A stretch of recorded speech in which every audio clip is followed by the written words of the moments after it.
갈라디아서 6장 두 번째 시간입니다. 갈라디아서 강의 이제 마지막 마무리하는 시간이라고 말씀드리겠습니다. 갈라디아서 6장 11절에서 18절 말씀입니다. 매우 중요한 메시지가 담겨 있습니다. 기독인들, 예수를 믿는 성도들이 꼭 알아야 될 귀중한 말씀입니다. 이것을 놓치거나 잃어버리면 기독인이라고 부름을 다른 사람들이 불려지고 자기 자신도 그렇게 확신하고 있으면서 정말 기독인답지 않은 행동을 하게 되고 말을 하게 됩니다. 기독인은 과연 정체성이 무엇인가? 그것을 제대로 알고 신앙생활을 해야 합니다.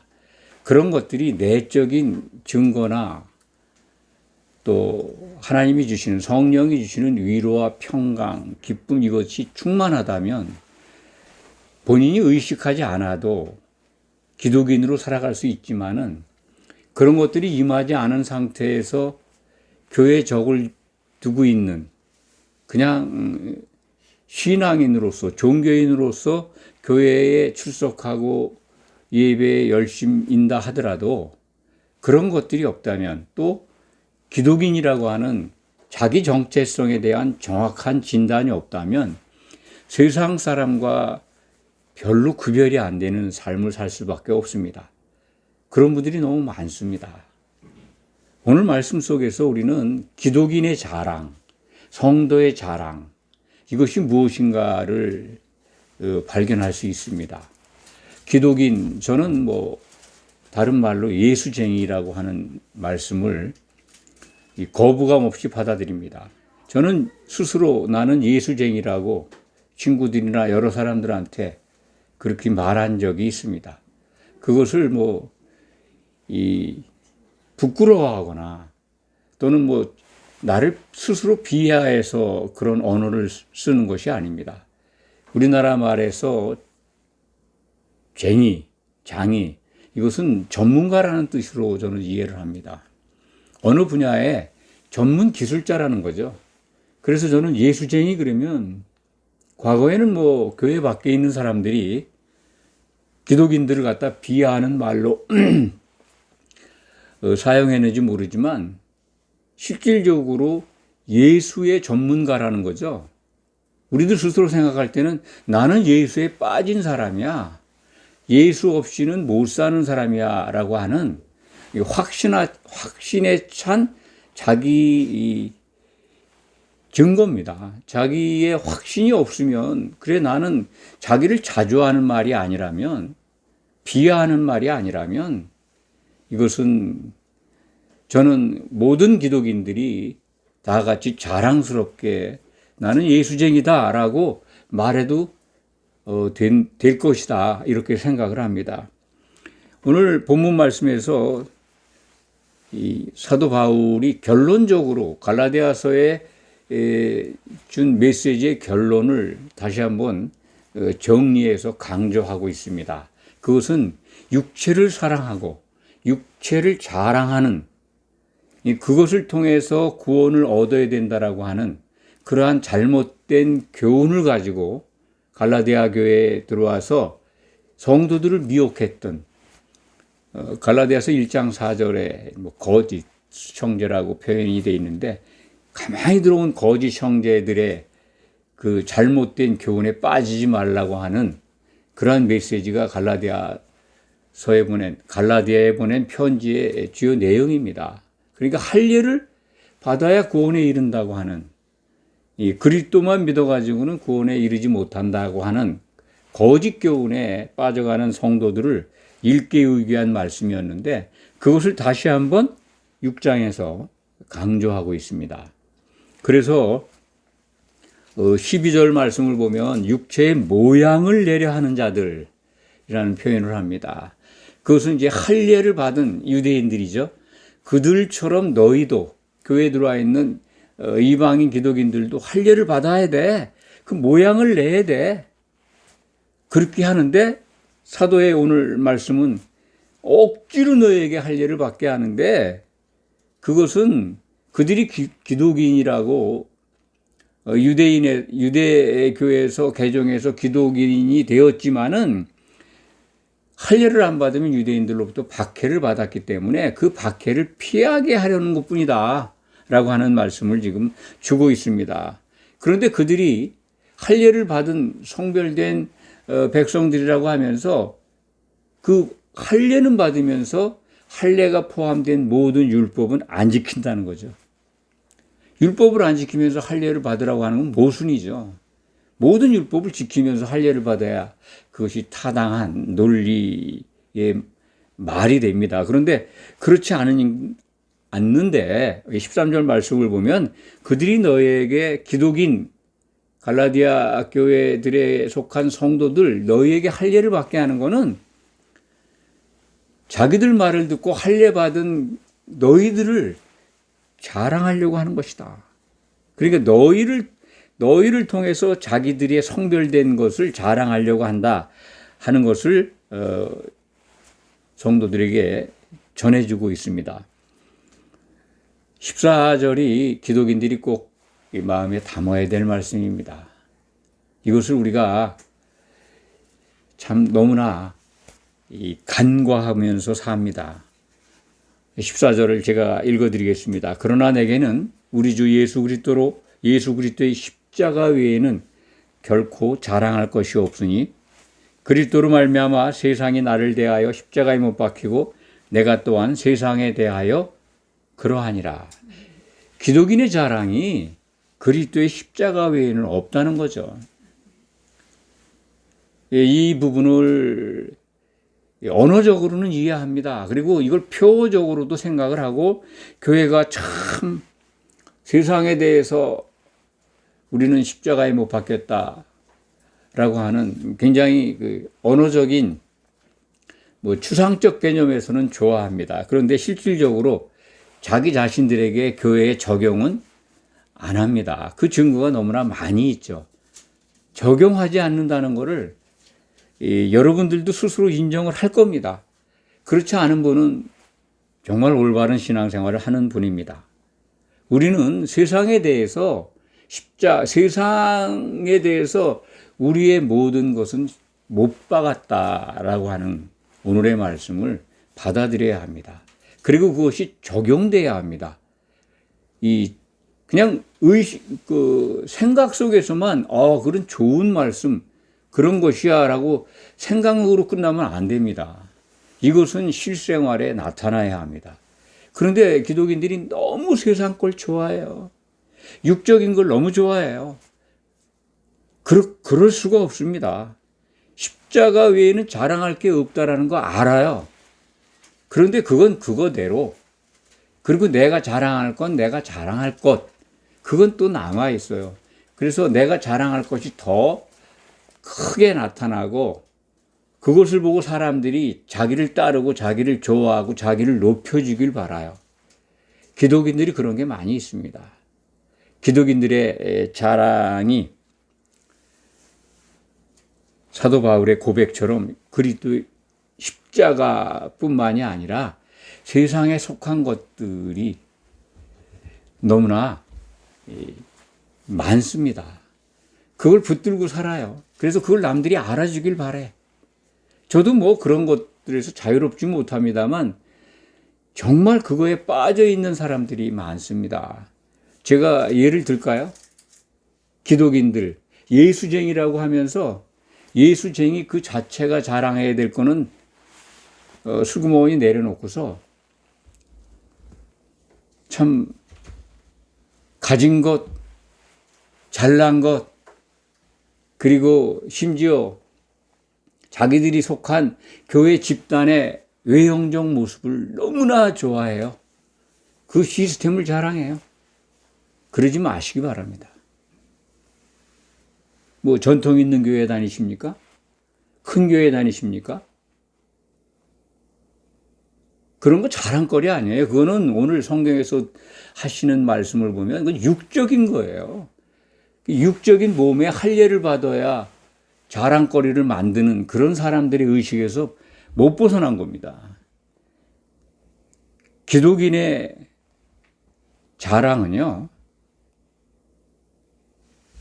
제가 기도 중에 말씀을 드린 이렇게 인용한 말씀이 있습니다만, 빌립보서 3장 8절에 사도 바울의 고백이 있습니다. 내가 그리스도를 아는 지식이 너무나 고상해서 세상의 모든 것을 다 배설물처럼 여기고 버렸다는 거예요. 배설물처럼 버린 이유가 뭐냐? 그리스도를 얻고 세상 걸 잃어버리기 위해서 그랬다는 겁니다. 그리스도를 얻는 게 예수쟁이의 목표지 않습니까? 신앙생활하는 목적이 뭐예요? 예수 얻는 거예요. 예수 얻지 않으면은 종교인으로 신앙생활하다 낭패를 보게 됩니다.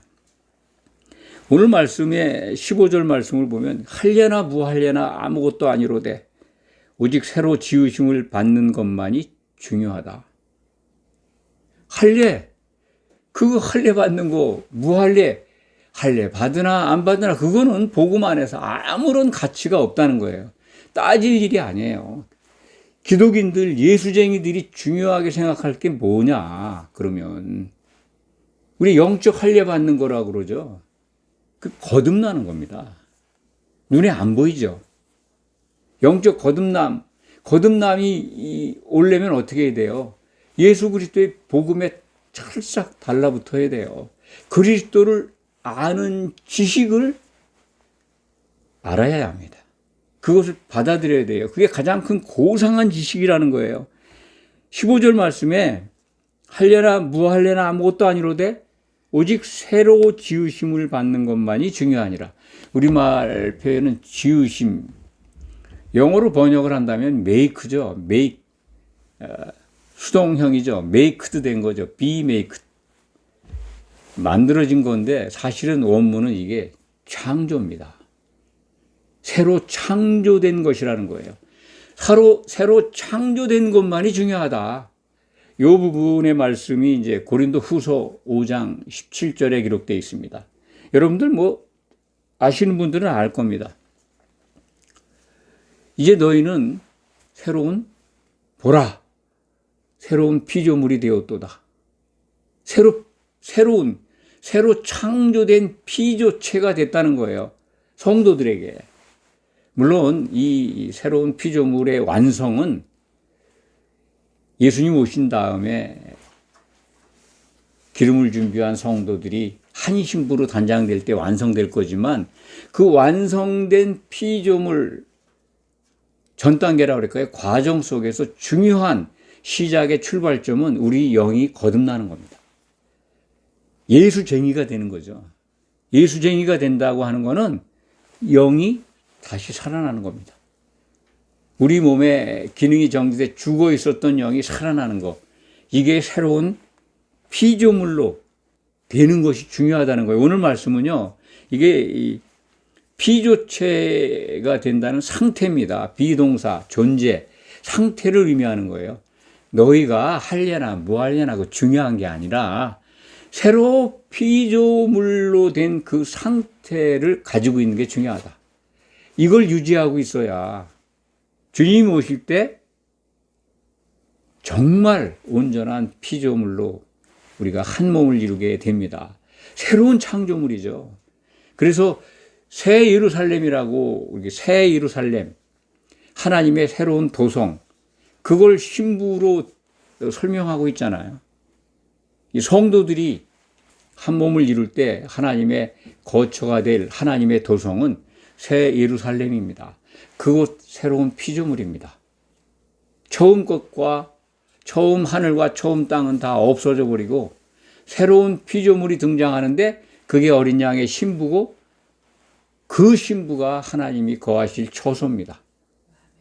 그걸 물리적인 어떤 규모로도 형상으로도 요한계시록은 우리에게 보여주고 있지만은 우리가 그것까지 정확하게 다 헤아리기에는 너무나도 우리들이 갖고 있는 인식의 한계가 있습니다. 그 부분을 늘 기억하시고 오늘 말씀 속에서 기독인이 가장 자랑해야 될 게 뭐냐? 꼭 알고 있어야 될 게 뭐냐? 우리들은 새로운 피조물이라는 거예요.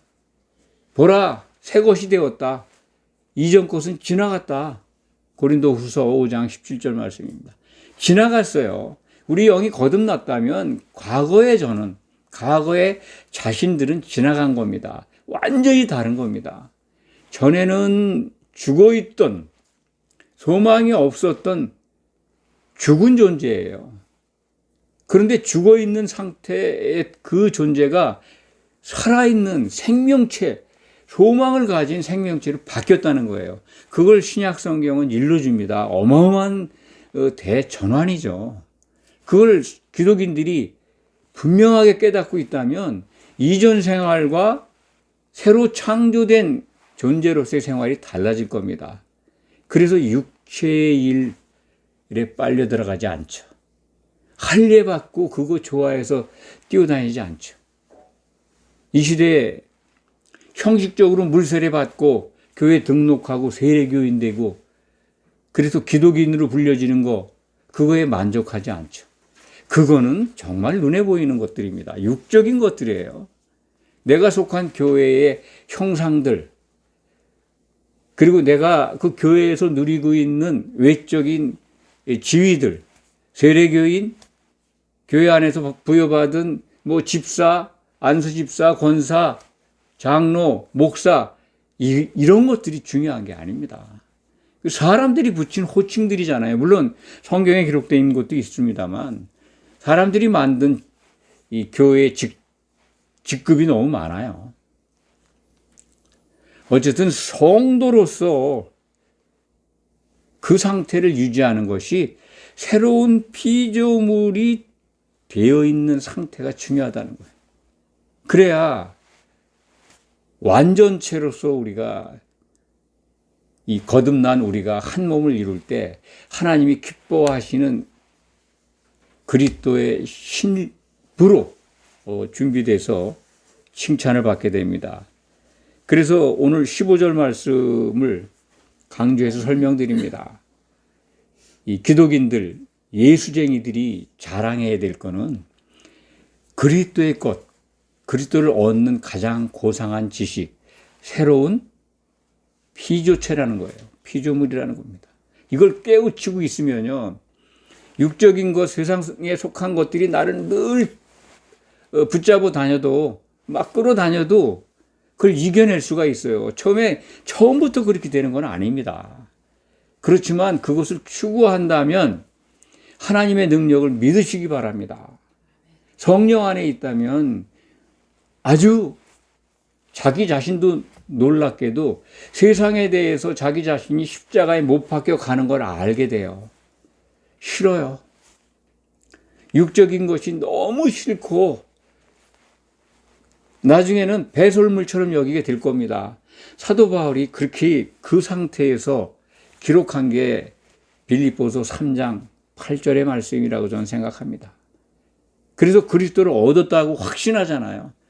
우리는 자랑할 게 그리스도의 십자가입니다. 그래서 가장 고상한 지식 속에 있는 그리스도를 알고 그리스도를 얻으면 새로운 피조물이 된 겁니다. 새로운 피조물이 되어 있다고 하는 성별의식이 있다면 육체의 할례, 육체적인 어떤 이 교회 내에서의 행사와 확인 절차와 과정들, 그런 거에 빠져 있지 않아요. 정말 자유롭습니다.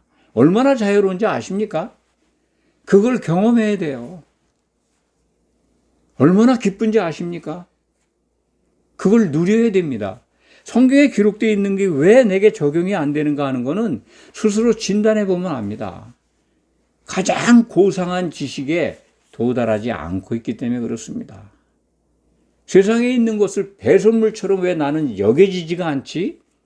왜 내가 눈에 보이는 것들을 늘 그것을 의식하고 그걸 유지하려고 하고 그걸 자랑하려고 덤벼들지?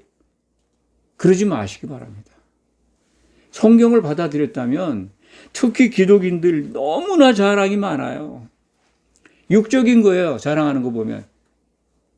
입술에는 은혜고 감사하고 그래요. 근데 자세히 들여다보면 사람에게 속한 것들이에요. 또 더 자세하게 들여다보면 이건 성령이 주시는 역사가 아니에요. 가짜 영이, 더러운 영이, 미혹하는 영이 주는 것인지도 모르고 그거에 참 빠져 있어요. 너무나 안타까운 모습들이 우리 신앙생활하는 과정에서 많이 목도하게 됩니다. 말씀을 정리하겠습니다. 예수쟁이, 참된 예수쟁이의 기준을 사도 바울이 우리에게 보여줬습니다. 예수 그리스도를 아는 지식이 가장 고상합니다. 가장 고상하다는 단어는 높고 고귀하다는 거죠. 아주 훌륭하다는 거죠. 으뜸가는 지식이에요. 그게 뭐냐? 오늘 말씀을 적용하면 새로 지으심, 아니 우리말 번역이 아니고 원문대로 표현을 하면 새로 창조된 피조물이다. 내가 그리스도를 만나서 내 영이 살아났다. 거듭난 내 영, 그걸 가지고 있는 나는 새로운 피조물이다. 성령의 인도함을 따라서 성령 안에서 걷는다면 나는 성도들과 더불어 한 몸을 이루게 될 거고, 그리고 우리가 이룬 교회 안에 하나님은 좌정할 것이다. 그것이 영생입니다. 성경이 우리에게 제시하는 영생의 모두입니다. 이것을 꼭 기억하시고 신앙생활하면서 예수쟁이로서 뭘 자랑해야 되는가? 예수쟁이는 꼭 이것들을 알아야 합니다. 고상한 예수쟁이, 지금 말씀드린 대로 고상한 예수쟁이들은 그것들을 알고 있습니다. 이러한 상태를 유지하면서 승리하는 성도들이 되기를 간절히 축원합니다. 기도하겠습니다. 아버지 하나님 감사합니다. 참으로 감사합니다. 예수쟁이로서 가장 고상한 지식을 깨우쳐 주셔서 감사합니다. 우리가 가져야 될 예수쟁이의 자랑, 그것은 우리가 새로운 피조물이라는 사실입니다. 이것을 늘 깨어서 마음속에 담고 신앙생활 하기를 간절히 소망합니다. 우리의 이러한 믿음을 끝까지 지켜 주시옵소서. 주님 오실 때 칭찬받는 성도로 발견되기를 간절히 소망합니다. 예수님의 이름으로 기도하옵나이다. 아멘.